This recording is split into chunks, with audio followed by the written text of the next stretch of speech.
Hello students, welcome to my YouTube channel. This is Divya Srivastava.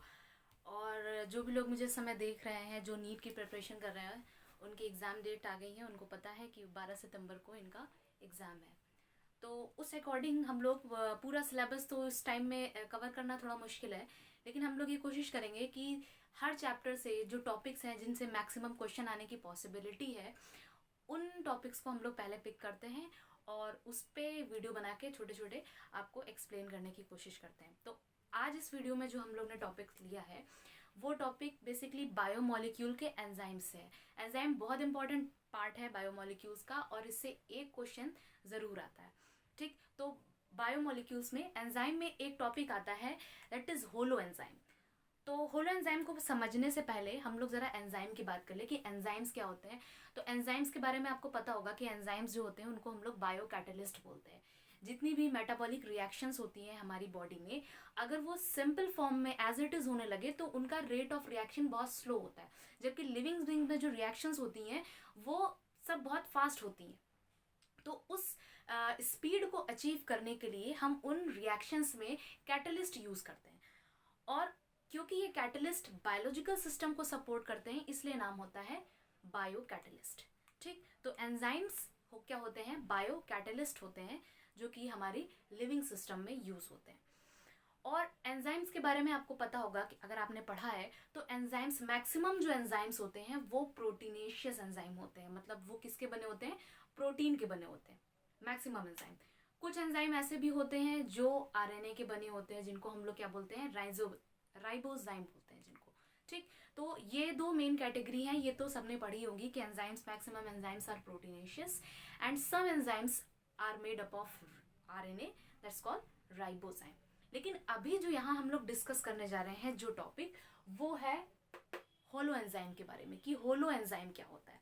ठीक, तो holo enzyme basically ऐसा नहीं कि प्रोटीन से कुछ अलग होता है, कोई अलग कैटेगरी होती है, थोड़ा सा यहाँ पे चेंज होता है। जैसे कि हमने यहाँ पे लिखा है कि होलो एंजाइम वो कैटेगरी है जिसमें एक प्रोटीन पार्ट होता है और एक नॉन प्रोटीन पार्ट होता है।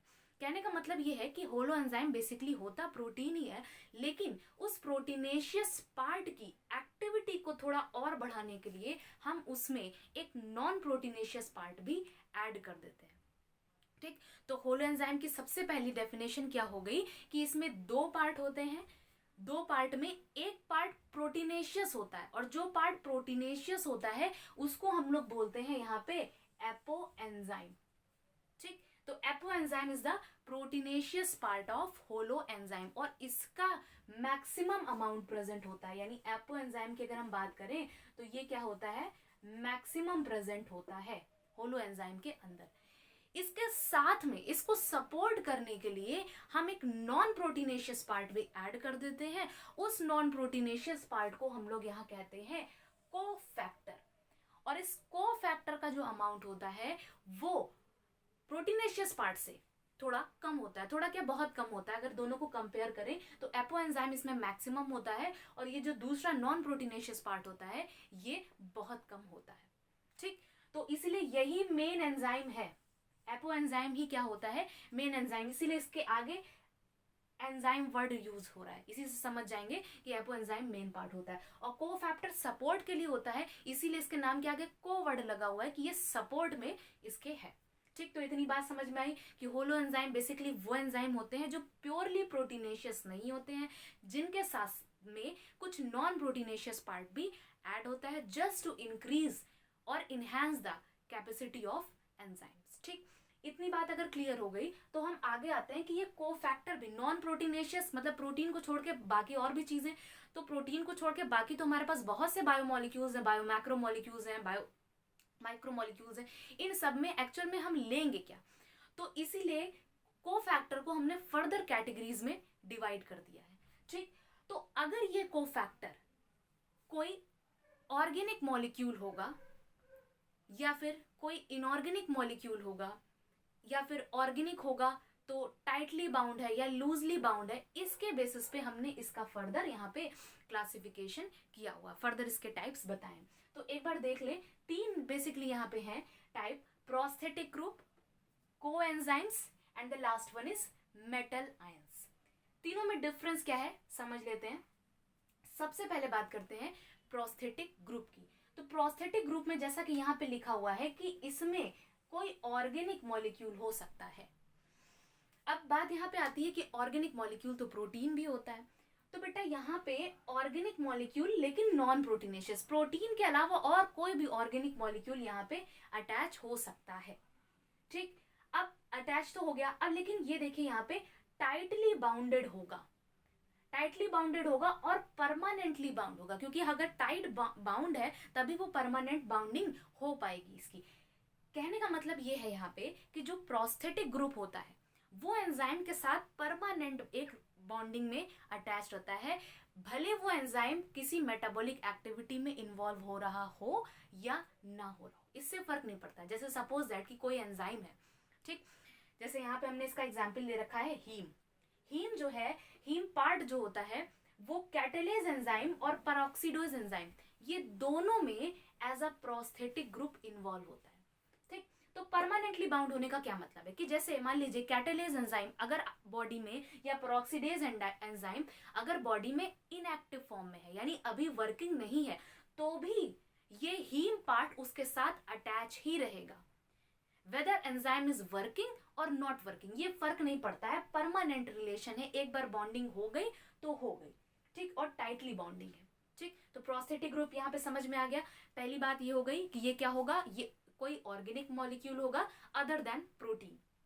ठीक, दूसरी बात ये हो गई कि ये कैसा होगा, ये टाइटली बाउंड होगा और टाइटली बाउंड होने की वजह से ही ये कैसा होगा, परमानेंट बॉन्डिंग बना लेता है अपने एंजाइम के साथ, अपने मेन एंजाइम के साथ, दैट मीन्स एपो एंजाइम। ये एपो एंजाइम के साथ ये क्या करेगा, परमानेंट, यानी ये जो कोफैक्टर प्रोस्थेटिक ग्रुप वाला होगा ये परमानेंट बॉन्डिंग में रहेगा। ठीक, तो प्रोस्थेटिक ग्रुप समझ में आ गया होगा। अब इसके एग्जाम्पल की बात कर ले। यहाँ पे एग्जाम्पल तो बहुत है बट हमने वही एग्जाम्पल उठाए हैं जो आपकी एनसीईआरटी में दिया हुआ, क्योंकि मैक्सिमम पॉसिबिलिटी उसी एग्जाम्पल की आने की है। जैसे मैंने अभी बताया कि हीम पार्ट जो होता है वो हमारे दोनों एंजाइम, दोनों बहुत इंपॉर्टेंट एंजाइम है, कैटालेज एंड पेरोक्सिडेज, ये दो एंजाइम है जिसमें हीम पार्ट एपो एंजाइम के साथ as a prosthetic group attach होता है।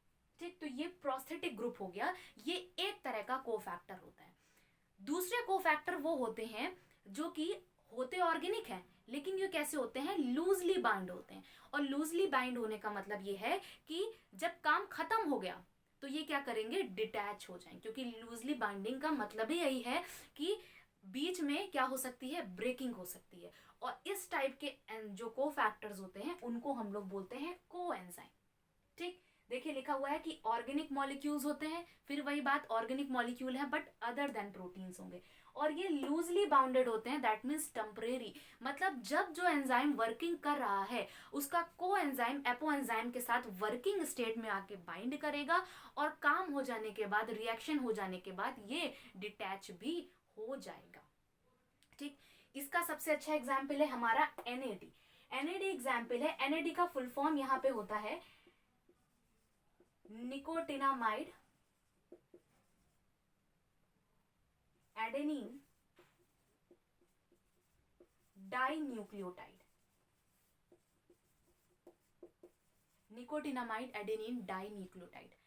अब इसके नाम को जरा समझते हैं। लास्ट में दे रखा है डाइन्यूक्लियोटाइड, इसका मतलब यहाँ पे दो न्यूक्लियोटाइड होंगे।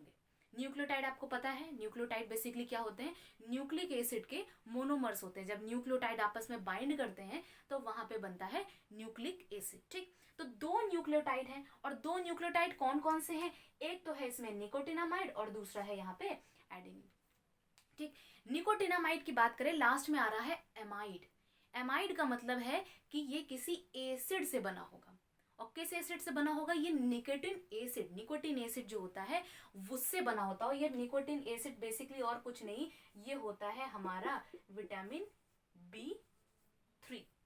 ठीक, तो ये विटामिन B3 से बना होता है, और इसीलिए शायद विटामिन जो होते हैं वो मिनरल्स में आते हैं और हमारी बॉडी की प्रॉपर वर्किंग के लिए बहुत इंपॉर्टेंट होते हैं। क्योंकि अगर आप विटामिन B3 नहीं लेंगे तो आपको पता है आपके पास ये जो कोएंजाइम है ये नहीं बन पाएगा, और जब ये कोएंजाइम नहीं बन पाएगा तो ये पर्टिकुलर जिस एंजाइमेटिक रिएक्शन से रिलेटेड होगा वो वहां पे अपनी वर्किंग प्रॉपरली नहीं कर पाएगी। ठीक, तो ये एग्जाम्पल हो गया कोएंजाइम का, कि कोएंजाइम जो होते हैं वो होते ऑर्गेनिक मॉलिक्यूल्स ही हैं, बट कंडीशन ये होती है कि ये लूजली बाइंड होते हैं अपने एपो एंजाइम से। और जो लास्ट है वो है मेटल आयंस। ठीक, मेटल आयंस के बारे में अगर बात करें तो ये इनऑर्गेनिक मॉलिक्यूल्स होते हैं। ठीक, मेटल होते ही इनऑर्गेनिक है, इनऑर्गेनिक मॉलिक्यूल्स होते हैं, ये एकदम प्रोस्थेटिक ग्रुप की तरह ही काम करते हैं। ठीक, बस प्रोस्थेटिक ग्रुप जो होता है वो बेसिकली हम लोग बात करते हैं ऑर्गेनिक की, और ऑर्गेनिक इनऑर्गेनिक दोनों इसमें इंक्लूडेड होता है। मेटल आयन लेकिन अगर स्पेसिफिक कोई आपसे बात करे तो वो वहां पे इनऑर्गेनिक मॉलिक्यूल ही होगा। और इसका एग्जाम्पल सबसे अच्छा है Zn+2, ये एक आयन है, जिंक आयन है, कार्बोक्सी पेप्टाइडेज में इन्वॉल्व होता है। कार्बोक्सी पेप्टाइडेज एंजाइम है, उसमें जो जिंक आयन है वो एक्ट करता है एज अ मेटल आयन, और इस एंजाइम की एक्टिविटी को इनहेंस कर देता है। ठीक, तो ये कंप्लीट होलो एंजाइम हमने पढ़ा दिया, क्योंकि होलो एंजाइम, एपो एंजाइम, को एंजाइम, ये तीनों सेम तरह के वर्ड होते हैं। जब एमसीक्यूज में हमारे पास 4 ऑप्शंस आते हैं तो उसमें हम कंफ्यूज हो जाते हैं कि किसकी डेफिनेशन क्या है, एक्चुअल में क्या है। ठीक, तो ये टॉपिक हमने यहाँ पे पूरा कवर लिया। एंजाइम में बहुत सारे कुछ हैं, बहुत सारी चीजें हैं, आगे हम लोग डिस्कस करेंगे। जैसे एंजाइम में एक ग्राफ रखा हुआ है एक्टिवेशन एनर्जी का, तो उस ग्राफ को भी आगे डिस्कस करेंगे। और भी जो इंपॉर्टेंट टॉपिक्स हैं जिनकी प्रोबेबिलिटी है एग्जाम में आपसे पूछे जाने की, तो उन टॉपिक्स को भी हम लोग डिस्कस करते चलेंगे। ठीक है, तो आज हम लोग इस टॉपिक को यहीं ओवर करते हैं। ये कंप्लीट हो गया है टॉपिक। नेक्स्ट क्लास में, नेक्स्ट लेक्चर में मिलेंगे। जब तक के लिए जो भी आपके टॉपिक्स है जिनमें आपको प्रॉब्लम हो रही है, आप मुझे कमेंट करके बता सकते हैं।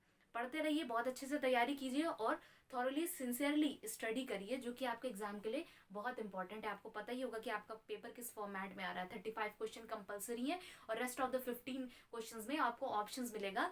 10 क्वेश्चन करने हैं और 5 क्वेश्चन वहां पे छोड़ देने हैं। तो आप ये मान के चलिए कि वो जो 10 क्वेश्चन होंगे उनका स्टैंडर्ड अच्छा होगा, तभी उसमें आपको ऑप्शन दिया जा रहा है।